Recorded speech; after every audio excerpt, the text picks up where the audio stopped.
ఇంద్రనీల్ గారు, నాకు ఈ సీసీటీవీ ఫుటేజ్ ఇవ్వమని ఆర్టీఏ ద్వారా రిక్వెస్ట్ చేస్తే ఇవ్వలేము, సీసీటీవీ లోపల లేదని చెప్పారని చెప్తున్నారు. క్యాండిడేట్ చెప్తున్నారు, కిరణ్ క్యాండిడేట్. నాకు ఎన్నికలు నిర్వహించిన విధానం గుర్తొచ్చింది సార్. అది ఓన్లీ నిర్వహణ 52 లక్షల ఓట్లు సాయంత్రం తర్వాత 6 గంటల తర్వాత అర్ధరాత్రి 2:30 వరకు 52 లక్షల ఓట్లు జరిగితే ఆ క్యూలో ఎవడున్నాడో ఒక్కసారి ఆ వెబ్ కాస్టింగ్ వీడియో చూపించండి లేదనే సార్. అవును, మీకు ఇవ్వమని చెప్పేశారు. పోనీ ఆ స్లిప్పులు ఇవ్వండి అయ్యా బాబు అంటే స్లిప్పులు కాల్చి పడేశారు, వీవీప్యాట్ స్లిప్. నాకు అదే గుర్తొచ్చింది, ఎన్నికలు జరిగిన విధానం, పరీక్షలు జరిగిన విధానం. ఏమనిపిస్తుంది డిఎస్సి పైన? సార్ డిఎస్సిలో ఫస్ట్ మనం స్పోర్ట్స్ కోటా దగ్గరికి వెళ్దాం సార్. స్పోర్ట్స్ కోటాకి ఎగ్జామ్ అవసరం లేదు అనేది ఒక జీవో పాస్ చేశారు ఫస్ట్. ఓకే. అయితే ఇప్పుడు ప్రజలు అర్థం చేసుకోవాల్సింది ఏంటంటే స్పోర్ట్స్ కోటా కూడా వీటితో పాటు ఒక రిజర్వేషన్ అది, అంతేగాని వాళ్ళందరూ ఓన్లీ పీఈటీ టీచర్లు అవుతారు అందువలన వాళ్ళకి ఎగ్జామ్ అవసరం లేదు అనేది కాదు ఆడ క్రైటీరియా.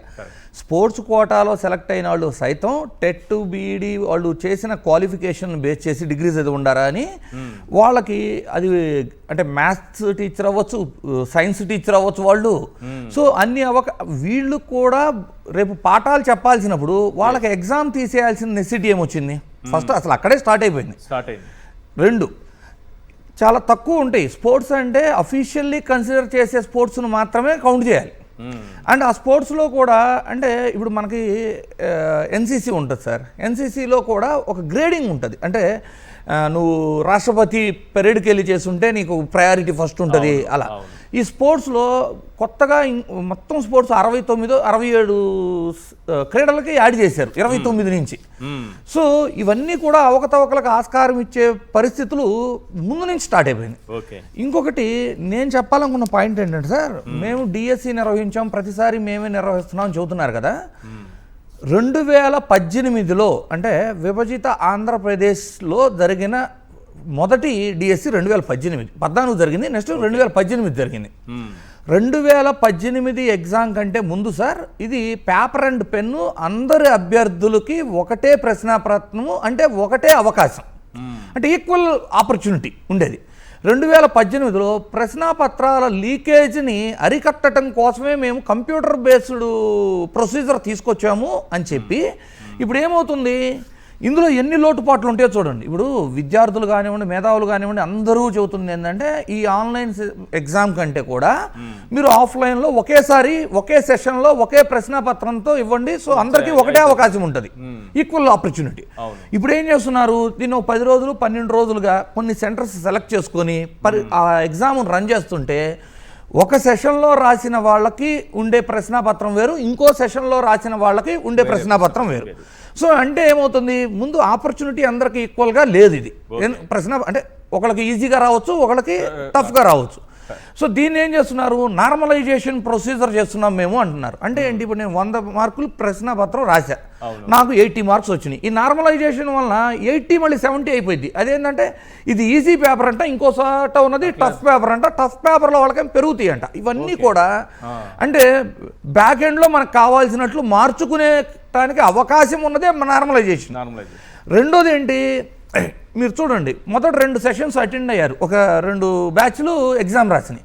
ఇప్పుడు మనం జనరల్గా ఏం చేస్తాం, ఏ సెషన్ నుంచి వస్తున్నాయి క్వశ్చన్లు అని అడుగుతుంటాం. అంటే చివరికి వచ్చేసరికి మెమరీ బేస్డ్ లీకేజ్ ప్రశ్నపత్రాలు అయిపోతున్నాయి కదా. అంటే చివరి రాసే వాళ్ళకి ఇది అడ్వాంటేజే కదా, ఎక్కడ చదువుకోవాలి అనేది. ఒక్కొక్క ప్రశ్నాపత్రంలో ఒక సెషన్ నుంచి ఎక్కువ క్వశ్చన్లు ఉంటాయి, ఒక సెషన్ నుంచి తక్కువ ఉంటాయి. టఫెస్ట్ సెషన్లో నుంచి ఎక్కువ ప్రశ్నలు ఉన్నప్పుడు వాళ్ళు ఫేస్ చేసేది టఫ్ ఉంటుంది కదా.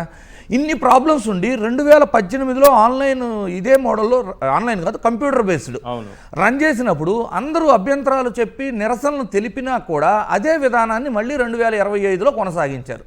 సో చూడండి, అంటే ఇప్పుడు ప్రజలు ఆలోచించాల్సింది ఏంటి అంటే కేవలం ఇందులో మెరిట్ ఫస్ట్ ర్యాంక్ వచ్చిన అతను తొలగించారా లేదా ఒకటి కాదు, అసలు నిజంగా ఆ ఉద్యోగం కోసం ప్రయత్నిస్తున్న వాళ్ళకందరికీ సమానమైన హక్కు దక్కిందా లేదా, అంటే ఆ ఉద్యోగం అప్లై చేసిన వాళ్ళకి ఈక్వల్ ఆపర్చునిటీ లాగా ఉందా లేదా సిస్టమ్, లేదు కదా.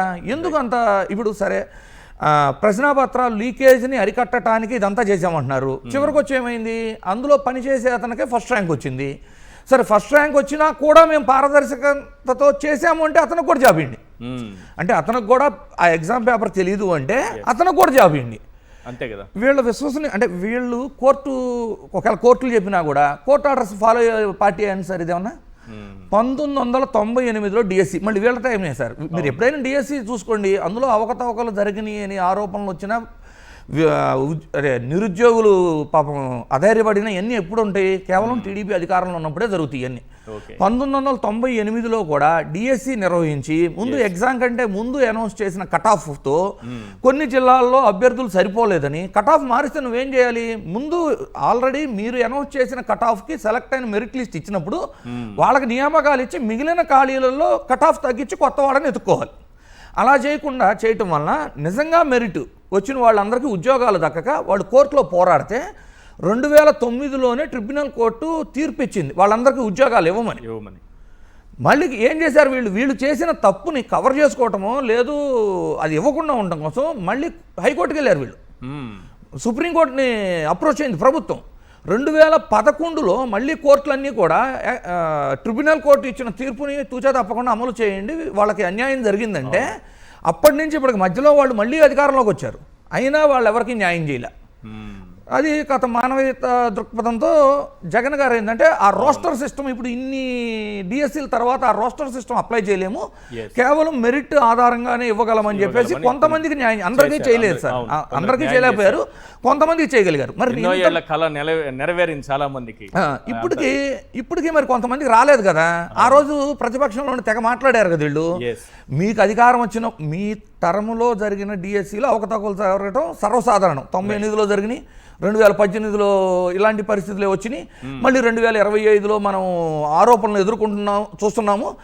ఇంత పారదర్శకతగా ఉన్నప్పుడు ఆ ఛాలెంజ్ ఏదో తీసుకోవచ్చు కదా, ఎందుకు బెదిరింపులు అంటే దీని మీద మాట్లాడితే కేసులు పెడతాము అంటే మీరు పారదర్శకతతో చేస్తుంటే ఇదిగో టోటల్ మెరిట్ లిస్టులు ఇవి, మేము టెట్ వెయిటేజ్ ఇంత ఇచ్చాము, మార్కులు ఇన్ని వచ్చినాయి, నార్మలైజేషన్ ఇలా అప్లై చేసాము. అసలు నార్మలైజేషన్ చేయటంలోనే లొసుగులు ఉన్నాయంట నేను. రైట్, అదే స్పోర్ట్స్ కోటా గురించి మాట్లాడారు కాబట్టి దీని వెనుక స్పోర్ట్స్ కోటాలో ఏం చేశారంటే 15 లక్షలకు ఒక్కొక్క పోస్టు అమ్ముకునేటటువంటి స్కామ్కు తెరలేపారు. ఒక ముఖ్య నేత అనుచరుడుగా ఉన్నటువంటి వ్యక్తి, అతనే మాస్టర్ మైండ్ దీనికి అంతటికి. ఆ మాస్టర్ మైండ్ ఏజెంటు అభ్యర్థుల ఇళ్ళకి కాల్ చేసి ఏం మాట్లాడుతున్నారనేది ఆడియో ఒక్కసారి వినిపిస్తాను, ఒకసారి వినండి సార్. ఈ మాస్టర్ మైండ్ ఏజెంట్ ఏం మాట్లాడుతున్నారు, బేరసరాలు ఎలా జరుగుతున్నాయి చూడండి. రేపు 10 గంటలకల్లా వచ్చేస్తాను సార్, వచ్చి మీకు కాల్ చేస్తాను సార్ ఈ నెంబర్కి. మాక్సిమం ఒకరు వస్తే బెటర్, ఇద్దరు వస్తే కూడా ఒకరితోనే కదా మాట్లాడేది, మీరు నెక్స్ట్ వాళ్ళకి చెప్తారు కదా సార్. ఏం లేదు, కొంచెం ఇది సీక్రెట్ గా చేసుకునేటారు కదా. ఓకే, తప్పకుండా సార్, నాకు అర్థమైంది సార్. అంటే ఏం లేదు సార్, ఎంతనంటే నేను ఒకసారి మరి ఫిగర్ చెప్తే నేను ఒకసారి రెడీ చేసుకుంటాం సార్, మేము కూడా అందుకని అడుగుతున్నాం సార్. సార్ ఇది డిఎస్సిలో పోస్టింగ్ మీకు ఐడియా ఉంది ఓకేనా? అవును సార్. మీరు ఇది వచ్చేసి మార్కెట్ ఇప్పుడు 15 లక్షలు అట్లా నడుస్తుంది. బాబాయ్ అంతంటే పెట్టలేమండి. ఏంటంటే డైరెక్ట్ గా పోస్టింగ్ ఇవ్వటమే కదా. సరే అది ఏదన్నా మీరు వచ్చి మాట్లాడితే ఏమన్నా నెగోషియేషన్స్ చేద్దామంటే చేద్దాం. సరే సార్, అయితే ఓకే అండి, మాట్లాడతాను ఓకేనా? అలాగే అండి. వీలైతే నేను యాక్చువల్ ఏంటంటే నేను ఇప్పుడు టైం తక్కువ ఉంది కాబట్టి ఇంటికే పిలిపించి మాట్లాడతాను, మా ఇంట్లోనే మాట్లాడుకుందాం. Okay sir.